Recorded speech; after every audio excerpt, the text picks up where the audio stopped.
과학은 이제 소수만이 향유하는 지식의 모임이 아니라 현대를 살아가는 우리 모두가 함께 가져야 할 필수적인 교양이자 문화라고 저는 그렇게 생각합니다. 그래서 사이언스 포럼이 야심차게 준비한 과학의 달 특별 기획, 아는 만큼 보이는 미래의 기술 2부의 문을 열겠습니다. 먼저 전문가 두 분과 인사 나눠보겠습니다. 안녕하세요. 안녕하십니까. 네, 저는 카이스트 전기및 전자공학과에서 인공지능 반도체 설계 분야를 연구하고 있는 김정호입니다. 안녕하십니까. 저는 산업용 DX 솔루션 및 양자 표준 기술 기업 대표 윤지원입니다. 예, 오늘 강연의 주제는 윤지원 대표님이 준비해 주셨습니다. 영상으로 먼저 만나보시죠.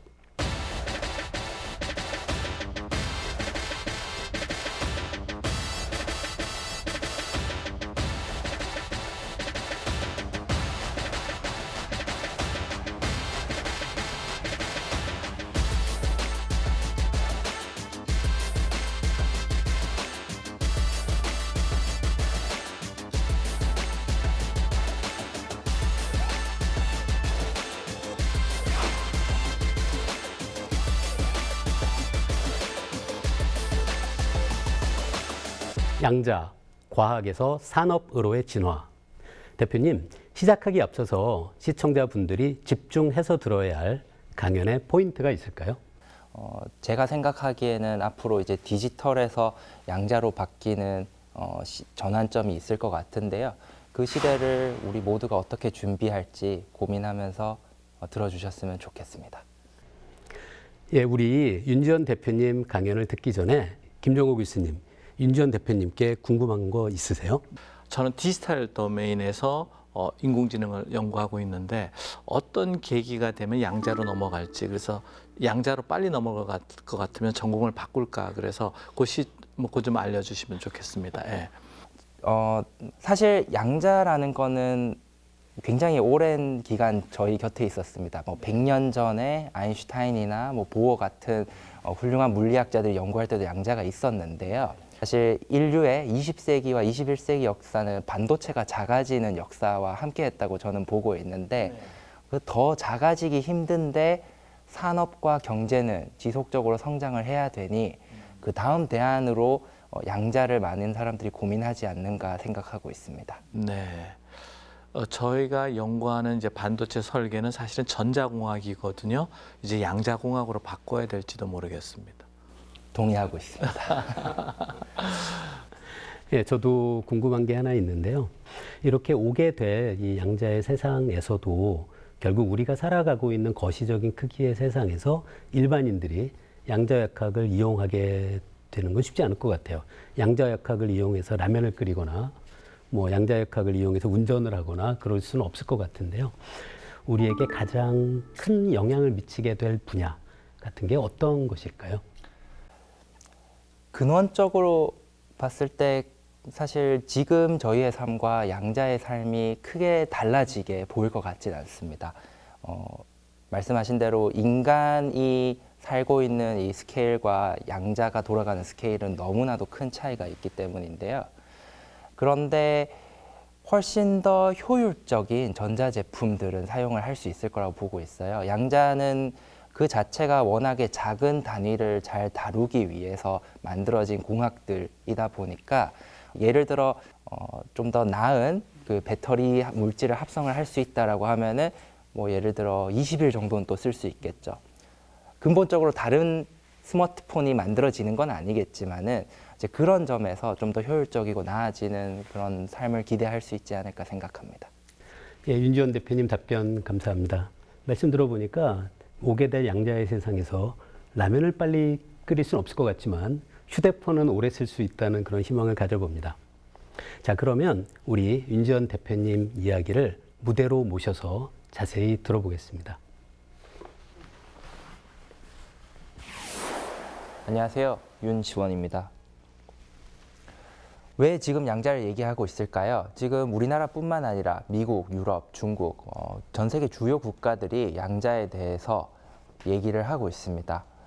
국가적으로 전 세계적으로 이 정도 관심을 가지고 있다라고 하면은 분명히 그 필연적인 이유가 있을 텐데요. 그거에 대해서 좀 더 알아보겠습니다.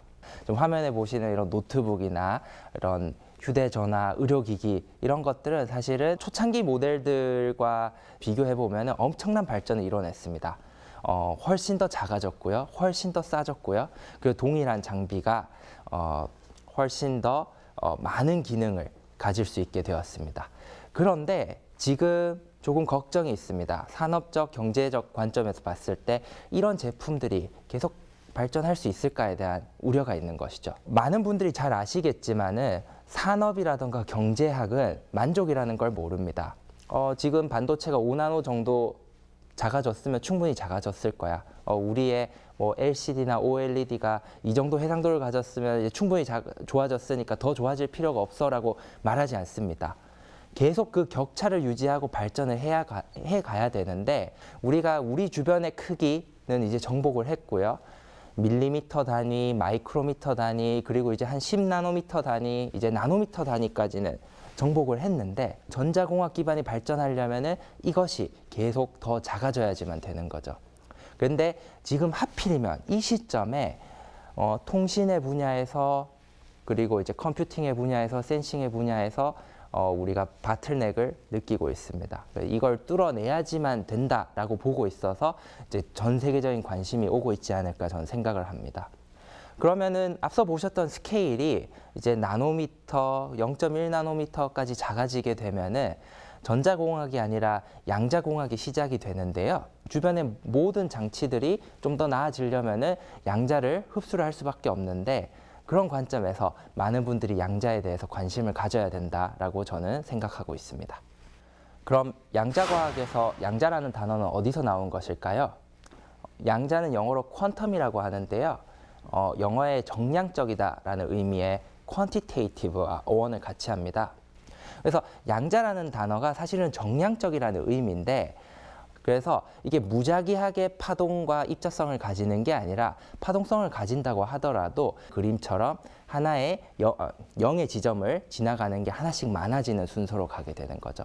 그래서 이제 양자수라고 하는데요. 이게 0, 1, 2 이렇게 늘어날 때마다 가운데 0을 지나가는 지점이 하나씩 늘어나는 구조를 가지게 됩니다. 어떤 물질이 이런 운동량이 제대로 정해져 있다라고 하면은 반대로 이 녀석의 위치에 대한 정보가 모호해집니다. 이게 운동량에 따라서 이 녀석이 있을 수 있는 공간이 정해지는 거죠. 그래서 운동량이 높아지면은 있을 수 있는 공간이 굉장히 커집니다. 하지만 반대로 어떤 물질이 위치에 대한 정보가 명확할 때는 이 녀석에 대한 운동량의 정보가 모호해지는 것이죠. 그래서 빛의 입자도 그렇고 전자나 원자 같은 것도 이런 파동과 입자의 이중성을 동시에 가지고 있고요. 어떤 상황에 따라서 위치와 운동량에 따라서 특정 물질의 이런 파동성이나 입자성 둘 중에 하나가 좀 더 부각되는 거라고 이해를 해주시면 되겠습니다. 방금 말씀드렸던 거는 이제 양자의 기본 원리입니다. 저런 기본 원리를 응용을 해가지고 지금 산업화를 하는데 어쩌면 오늘 말씀드린 내용에서 가장 중요한 부분이 될 것 같네요. 반도체는 기본적으로는 이제 이진 연산 체계를 가지고 있습니다. 뭐 OR라든가 AND라든가 XOR라든가 NAND라든가 이런 기능들을 가지고 이제 복잡하게 만들어서 챗 GPT 같은 게 만들어지는데요. 어쨌든 모든 그런 알고리즘의 시작은 화면에 보시는 이런 이진 연산 체계에서 시작을 합니다. 그런데 재밌는 거는 중첩이라는 현상 그리고 얽힘이라는 현상을 쓰게 되면은 앞서 보셨던 저 연산 체계에 추가해서 또 다른 연산 체계가 만들어질 수 있습니다. 그래서 화면에 보이는 이런 뭐 폴리 X, 폴리 Y, 하다마드 이런 것들은 반도체 연산과 유사한데 중첩과 얽힘이 되어야지만 가능한 이런 연산 체계인 거죠. 다시 얘기하자면은 기존의 반도체 방식보다는 저희가 연산을 할 수 있는 도구들이 굉장히 많아진 거고요. 뭐 화면에 보시는 것처럼 이런 그 단백질이라던가 뭐 이런 미시세계는 굉장히 복잡한 구조를 가지고 있습니다. 근데 그게 복잡한 이유가 미시세계는 기본적으로 이제 중첩과 얽힘이 기본이 돼서 구현이 되기 때문인데요. 이제 그런 것들을 잘 할 수 있게 잘 계산하고 잘 시뮬레이션을 할 수 있는 도구로서 양자 연산이 쓰일 수 있고 나아가서 이제 양자 컴퓨터가 상용화가 되는 방향을 가지고 있습니다. 양자 컴퓨터는 굉장히 다양한 방식으로 만들 수가 있습니다. 화면에 보시는 방식은 이제 원자 이온 방식의 양자 컴퓨터인데요. 그 오른쪽에 보이는 그림이 슈퍼 마리오 그림이지만 사실은 원자를 저런 식으로 이제 제어를 할 수 있다라는 그 기술력을 보여주기 위해서 한 것입니다. 근데 이게 사실은 굉장한 엔지니어링이 들어갑니다. 가장 중요한 게 원자 이온 같은 경우는 레이저인데요. 레이저가 지금은 훨씬 더 값싸게 만들 수 있고 훨씬 더 값싸게 저희가 가져올 수 있는데요. 이 원자는 사실은 우리가 전선을 꽂을 수 있는 이런 존재가 아니기 때문에 레이저와의 공진을 통해서만 제어를 할 수 있는데요. 양자 컴퓨터가 또 좋아지면서 레이저 기술도 좀 더 좋아지고 있습니다. 그리고 초전도체 방식으로도 양자 컴퓨터를 만들 수 있습니다. 초전도체 방식은 이제 반도체 방식과 굉장히 유사하다고 보시면 되는데요. 굉장히 복잡한 와이어로 화려하게 만들어지는데 지금 IBM이라던가 아마존, 마이크로소프트 같은 데서는 이제 초전도 기반의 양자 컴퓨터를 계속 만들고 있고요. 굉장히 지금 저희가 쓰고 있는 CPU와 유사한 형태를 가지고 있습니다. 그런데 여기에도 전기 신호를 보내야 되는데 굉장히 좋은 전자 신호를 만들어낼 수 있어야 되고 전자 신호를 읽어올 수 있는 기술이 필요한데요. 그것들이 가능하게 해지는 게 사실은 이제 지금 최근에 16나노, 12나노, 5나노까지 반도체가 이제 정밀하게 만들어지면서 훨씬 더 정밀한 펄스를 생성할 수 있고 훨씬 더 정밀한 RF 신호를 만들 수 있어서 그게 가능하게 된 것입니다. 양자 컴퓨터만 그 양자 산업이 되진 않습니다. 양자 보안 통신은 단일 광자의 평광 아니면은 이제 위상을 사용해 가지고 할 수 있는데요. 이게 굉장히 빠르게 발전을 하고 있어서 지금 전 세계 최초로 우리나라에서는 이제 국정원이 리드를 해서 양자 암호 통신 정부 인증이 나왔고요. 이제 시장 확대가 될 수 있을 거라고 기대를 하고 있습니다. 저희 같은 IT 회사는 이런 것들 이제 클라우드 서비스나 이런 IDC에 적용을 할 수 있도록 준비를 하고 있습니다. 그리고 마지막으로 양자 소자를 이용해서 이제 정밀 측정을 할 수 있습니다. 지금 화면에 보는 얘는 이제 양자 중력계고요. 그리고 이제 양자는 또 빛을 가지고도 할 수 있다 보니까 빛 기반의 정밀 측정들도 가능합니다. 화면에 보시는 것처럼 이제 그 두 개의 그 얽힌 광자쌍을 쏴가지고 이제 오브젝트를 읽어오는 이런 형태로 이미징을 할 수도 있고요. 또 요즘 자율주행에서 워낙 중요한 라이다 기술이 있는데요. 이 라이다 기술의 고도화도 양자의 얽힌 광자쌍을 써가지고 만들 수 있는 형태로도 갈 수 있습니다. 여러 나라의 기술들을 오늘 제가 설명을 드렸는데 우리나라가 저는 양자 컴퓨터 분야 그리고 양자 기술 분야 굉장히 잘할 수 있을 거라고 보고 있습니다.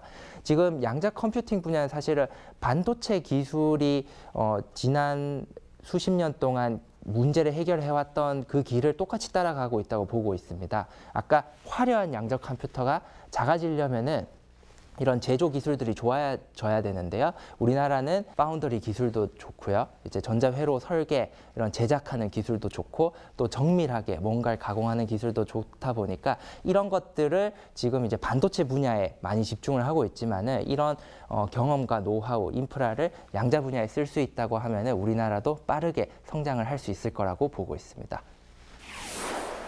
네, 윤지원 대표님의 강연 정말 잘 들었습니다. 김정우 교수님, 먼저 질문 부탁드립니다. 네, 제 전공이 이제 반도체다 보니까 반도체 관련한 질문을 드리겠습니다. 인공지능을 위해서 초거대 반도체가 만들다 보니까 트랜지스터 사이즈가 나노미터까지 줄어가고 있습니다. 그러면 그게 거의 원자 영역에 가까워지거든요. 그러면 저희 입장에서 굉장히 그 만들기도 어려운데 어떤 새로운 또 현상이 나타나고 저희 반도체 설계자들을 어렵게 만들까요? 가장 대표적인 현상이 이제 양자 터널링 현상인데요. 네. 양자 터널링이라고 하면은 과거에 이제 반도체라고 하면은 저희가 어떤 정보를 잘 잡아두고 필요할 때는 연결을 하는 이런 기술이라고 하면은 이제 양자 터널링 현상은 그게 이제 저희가 예측 불가능하게 어디로 새어버리는 거죠. 예를 들어 제 계좌에 뭐 얼마만큼의 돈이 들어있다라고 하면은 그 터널링 현상이 계속 발생한다 그러면 제 계좌에 있는 숫자가 바뀔 수 있습니다. 물론 늘어나는 쪽으로도 바뀔 수 있습니다. 근데 어쨌든 그런 것들이 사실 굉장히 그 골치 아프게 하는 일일 건데요. 이때까지 반도체의 설계는 사실 그런 것들을 피하는 방식으로 했는데 아까 말씀하신 것처럼 이제 수 나노미터까지 작아지다 보니까 더 이상 피할 수 없어서 지금 양자 컴퓨터로 기존의 반도체를 일부 대체를 하는 방식으로도 고민을 많이 하고 있고요. 또 양자 컴퓨터를 만들면서 재료공학이나 여러 가지 다른 과학 기술들이 따라오고 있습니다. 이제 그런 것들을 더 잘 써서 우리가 다른 물질로 좀 더 나은 반도체를 만들어서 이 기존의 방식의 생명력을 조금 더 이어갈 수 있지 않을까 이런 접근도 많이 고민하고 있습니다. 예, 그리고 저희 반도체의 발전 법칙을 저희가 무어의 법칙이라고 이야기합니다. 계속 집적도가 높아지는 건데요. 며칠 전에 그 무어께서 돌아가셨죠. 이제 양자역학의 무어의 법칙을 제시해 주시면 저희 엔지니어에 따라가서 계속 혁신을 이루어가도록 하겠습니다. 무어의 법칙은 이제 아주 쉽게 비유를 하자면 예전에 이제 제 손바닥만한 이런 진공관에서 이제 눈에 보이지 않을 만큼 작아진 트랜지스터의 사실 뭐 역사를 얘기하는 건데요. 양자 컴퓨팅 같은 경우에는 좀 반대의 성질을 가지고 있습니다.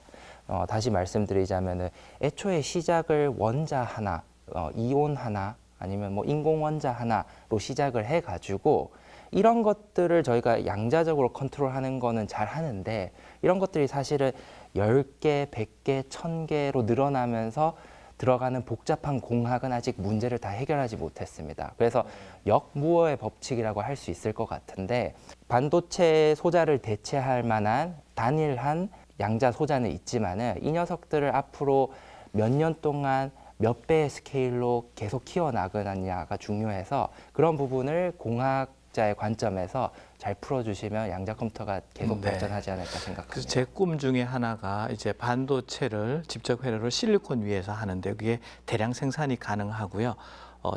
원자 하나하나는 제어 못하지만 100개, 1000개 단위는 저희가 제어를 합니다.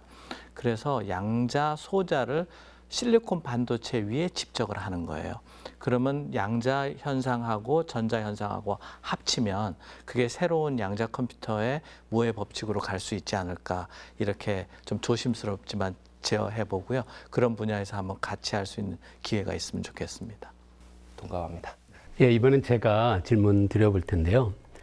대표님, 현재 국내에 양자 관련된 과학과 기술 그리고 양자 컴퓨팅, 양자 정보과학 이런 것들을 다른 나라의 그 수준과 비교한다면 현재 우리나라의 수준은 어떤 정도인가요? 통신 분야 같은 경우에는 과거도 그렇고 지금도 그렇지만 우리나라는 굉장히 강한 통신 강국이다 보니까 사실 전 세계 최고 수준이라고 저는 생각하고 있습니다. 사실은 뭐 유럽이나 미국에서 흔치 않은 케이스다 보니까 통신 분야에선 자부심을 가져도 좋을 것 같습니다. 그런데 컴퓨팅 같은 경우에는 안타깝지만 미국, 유럽에 비해서는 많이 뒤떨어져 있습니다. 하지만 최초로 나스닥에 상장한 아이언큐라는 회사의 파운더는 서울대 물리학과 출신의 김정상 교수님이시고요. 국내외 뭐 주요 대학교, 뭐 미국의 하버드라던가 이런 MIT 이런 데도 한국인 교수님들이 많이 계시고 또 양자 컴퓨터 연구를 하고 계십니다. 그래서 그런 분들을 잘 우리나라에 다시 모셔올 수 있거나 아니면 잘 이용을 할 수 있다고 하면은 우리나라도 빠르게 따라잡지 않을까 생각하고 있습니다. 대표님께 또 질문을 드리겠습니다. 근데 양자 컴퓨팅이 계산은 빨리 하지만 기억력이 떨어진다고 그러더라고요. 그래서 양자 컴퓨팅에도 꼭 반도체 메모리가 필요하고 또 양자 컴퓨팅을 제어하고 통신하기 위해서 또 반도체가 필요하다 이런 생각이 들어요. 그래서 우리 한국의 우수한 반도체 산업과 양자 컴퓨팅 산업이 잘 연결이 돼서 시너지 효과를 냈으면 좋겠습니다. 어떻게 생각하시는지요? 그 반도체 기술과 연관하는 거에 대해서 말씀을 해주셨는데 아시다시피 지금 실리콘 반도체와 공정 방식이 동일하진 않지만은 굉장히 유사한 방식으로 실리콘 큐비트나 지금 초전도 큐비트를 만들어내고 있습니다. 지금 가장 어려운 부분 중에 하나가 이 양자 CPU라는 거는 저희가 만들 수 있지만은 이제 계측 장비나 이런 제어 장비들이 이 바깥에 있다 보니까 와이어링이 굉장히 어렵습니다. 그래서 이제 그런 문제들을 한국이 가지고 있는 이런 패키징 기술, 시스템인 패키지 이런 것들을 잘 써서 좀 스케일러블하게 할 수 있다고 하면은 뭐 지금 제가 알기로는 IBM이 한 400큐비트 정도 달성을 했다고 하는데요. 뭐 1000큐비트나 2000큐비트는 우리가 더 빨리 할 수 네. 있지 않을까 기대합니다. 물리학 수업이라고 생각하고 질문을 들으면 1000큐비트가 동시에 계산한다 그럴까요? 동시에 관측이 되는 거잖아요. 그 동시라는 게 아인슈타인의 상대성 이론처럼 물리적으로 좀 거리가 있으면 빛의 속도로 가더라도 시간차가 걸리잖아요. 그것조차도 없는 건지 역시 그 빛의 속도만큼 타임 딜레이는 있는 건지. 왜냐하면 우리 실리콘 반도체도 동시 계산을 많이 하지만 시간 맞추기가 되게 어렵거든요. 그래서 큐비트가 늘어날 때 시간 맞추는 숙제는 없으신지, 근데 알아서 저 양자 스테이트가 그걸 해주는지 그게 궁금합니다. 그 동시성의 문제는 사실 굉장히 중요합니다. 이렇게 계측 장비를 저희가 하고 있지만 가장 어려운 부분이 뭐 계측 그 자체를 하는 것도 어렵지만 여러 대의 계측 장비를 동시에 싱크를 맞추는 게 굉장히 어려운데요. 근데 다만 아직까지는 크리티컬한 이슈가 발생하진 않습니다. 제 생각에는 몇백 큐비트의 세상에서는 큰 문제는 없는데 앞으로 이게 1000이나 10,000개 이상으로 넘어가게 되면 이런 장비도 몇십 대, 몇백 대까지 필요하게 될 거니까 굉장히 큰 이슈가 될 것 같고요. 그거는 앞으로 풀어야 되는 챌린지로 다들 인지하고 있습니다. 한 15년 전쯤에 개인적인 그 에피소드가 기억나는데요. 당시 제가 했던 게 지금으로 치면 큐빗에 해당해요. 그 큐빗이라고 할 수 있는 그 스핀들을 18개인가를 묶어서 그걸 이제 그 전통적인 클래시컬하게 작동하는 컴퓨터 프로그램으로 그걸 갖고 양자역학적인 현상을 연구해서 논문을 쓴 적이 있었어요. 근데 그 연구를 어디서 학교에서 발표했더니 한 외국인 학자가 자기 연구소에는 굉장히 좋은 슈퍼컴퓨터가 있다고 막 자랑을 하더라고요. 그래서 그럼 거기서는 어느 정도까지 할 수 있어요? 그랬더니 너는 18개라 그랬지. 우리는 21개. 근데 지금 여러분 생각해 보세요. 지금 우리나라에서 시도하고 있는 게 50큐빗이고 IBM은 이제 400큐빗 얘기를 하잖아요. 그러니까 그 사이에 정말 시대가 정말 변했다는 걸 느껴서 400큐빗 정도가 되면 제가 예전에 했던 계산을 엄청나게 짧게 뭐 아주 그냥 한순간에 끝낼 수 있는 계산이 됩니다. 그래서 그런 게 빨리 만들어져서 저와 같이 물리학에서 이론 물리학 분야에서 이런 연구를 하는 양자 현상에 대한 연구를 하는 사람들에게도 큰 힘이 되지 않을까 그런 생각을 해봤습니다. 네, 이렇게 두 분과 질문 그리고 답변까지 함께 나눠봤는데요. 윤지원 대표님, 오늘 사이언스 포럼에 출연해 주신 소감 한 말씀 부탁드립니다. 지금 저희 같은 연구자들 그리고 이제 산업계에 계신 분들이 반도체 분야의 선배님들이 잘하신 것처럼 양자 분야에서도 지지 않으려고 열심히 따라가고 있습니다. 많은 관심을 가져주셨으면 좋겠고요. 오늘 이런 자리에 그 두 저명한 학자분과 출연할 수 있어서 영광이었습니다. 감사합니다. 네, 좋은 말씀 들려주셔서 고맙습니다. 4월 과학의 달 특집, 아는 만큼 보이는 미래의 기술. 저희는 여기서 인사드리도록 하겠습니다. 시청해 주셔서 고맙습니다.